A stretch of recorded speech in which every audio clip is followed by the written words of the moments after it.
आपको एक अवयव दिया गया है, एक अवयव दिया है, उसके नीचे कुछ कुछ क्वेश्चंस दिए हैं। क्वेश्चन को मैंने इंग्लिश में लिखा हुआ है, बट आपको मैं हिंदी में बताते जाऊंगा, लेकिन पहले ही लेक्चर में बोल दिया था कि आपको इंग्लिश में भी पता होना चाहिए या इंग्लिश में भी जानना चाहिए। ओके, तो अवयव ए आपको दे दिया गया है। ओके, अब हमको पहला क्वेश्चन पूछा जा रहा है कि इस अवयव में कितनी पंक्तियां हैं, मतलब नंबर ऑफ रोज कितने हैं। तो कितनी पंक्तियां हैं, तो हम क्या बताए थे, रो किसको बोलेंगे, बोले थे जो क्षैतिज रेखाएं जो हैं वही आपका क्या होगा, रो। तो काउंट कर लेते हैं फिर, ये पहला, ये दूसरा और ये तीसरा। तो नंबर ऑफ रोज कितने हुए, 3। तो यहां पर क्या लिख दीजिए, 3। ओके, चलिए सेकेंड क्वेश्चन इसी का देखिए, नंबर ऑफ कॉलम। अब इसमें कितने स्तंभ हैं, स्तंभ किसको बोले थे हम लोग, ऊर्ध्वाधर जो आपकी खड़ी रेखाएं हैं वही आपका स्तंभ होता था। तो अब उसको भी काउंट कर लेते हैं, ये 1, फिर 2, 3 और ये क्या 4। तो आपके पास कॉलम कितने हुए, 4। तो अपन यहाँ पर 4 लिख देते हैं आंसर में। चलिए नेक्स्ट क्वेश्चन देखते हैं। नेक्स्ट क्वेश्चन हमारा है element in a row. Element in अ रो का मतलब ये है कि पंक्ति में, एक पंक्ति में कितने अवयव हैं। अब एक पंक्ति में कितने अवयव हैं, अवयव क्या होता है वो भी बता चुके थे, अब हमको सिर्फ काउंट करना है। तो कोई भी एक पंक्ति ले लेते हैं और उसमें अवयव काउंट करते हैं। तो ये एक पंक्ति है आपका, पहला पंक्ति, इसमें कितने अवयव हैं, 1 2 3 4। मतलब आप इसके 1 2 3 करके पढ़ रहा हूं ऐसा नहीं है, ये अवयव के नाम भी यहाँ पर बाय डिफॉल्ट में हो चुका है। चलिए 1 2 3 4, तो कितने हैं, 4। तो ये रो में आपके टोटल कितने एलिमेंट हैं, 4।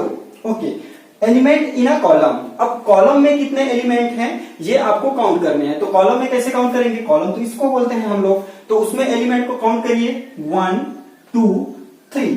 तो ये आपके 3 एलिमेंट हैं। एक एक कॉलम के बारे में हम लोग बात कर रहे हैं, एक रो और एक कॉलम में। तो एक रो में आपके पास कितने हैं, 4, और एक कॉलम में कितने, 3।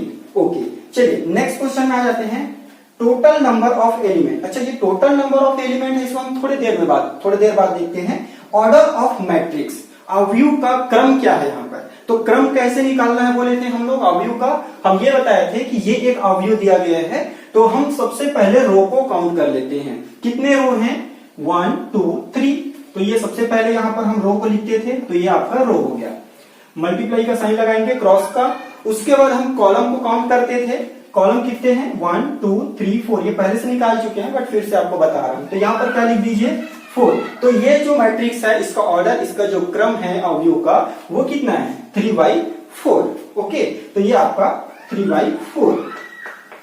अब आप निकाल सकते हैं टोटल नंबर ऑफ एलिमेंट, मतलब कुल कितने अवयव हैं। इसके पहले हमने एक रो में कितने अवयव हैं, एक कॉलम में कितने हैं, और हम लोग टोटल इस अवयव में, इस मैट्रिक्स में कितने एलिमेंट हैं वो देखने का कोशिश कर रहे हैं। तो वो कैसे निकालेंगे बोले थे, तो ये जो आपका जो क्रम आता है, ये जो 3/4 आपका आया हुआ है, इन दोनों को क्या कर दीजिए, मल्टीप्लाई कर दीजिए। तो 4 के कितना हो जाएगा, 12, है ना। तो यही आपका क्या होगा आंसर। तो ये आपका 12, total number of element in a matrix कितने हुए हैं, 12, है ना। चलिए नेक्स्ट क्वेश्चन देखते हैं हम लोग, स्क्वायर मैट्रिक्स है कि नहीं। ये जो आपको अवयव दिया गया है, क्या ये एक वर्ग अवयव है, ये आपको पूछा गया है। अच्छा, तो ये जानने के लिए आपको अब फिर से बेसिक कॉन्सेप्ट में जाना पड़ेगा कि हम स्क्वायर मैट्रिक्स या फिर वर्ग अवयव हम लोग कब बोलते थे, जब आपका मैट्रिक्स में रो और कॉलम के जो संख्या है, जो नंबर है, वो क्या होने चाहिए, समान होने चाहिए, तब हम उसको स्क्वायर मैट्रिक्स बोलते थे।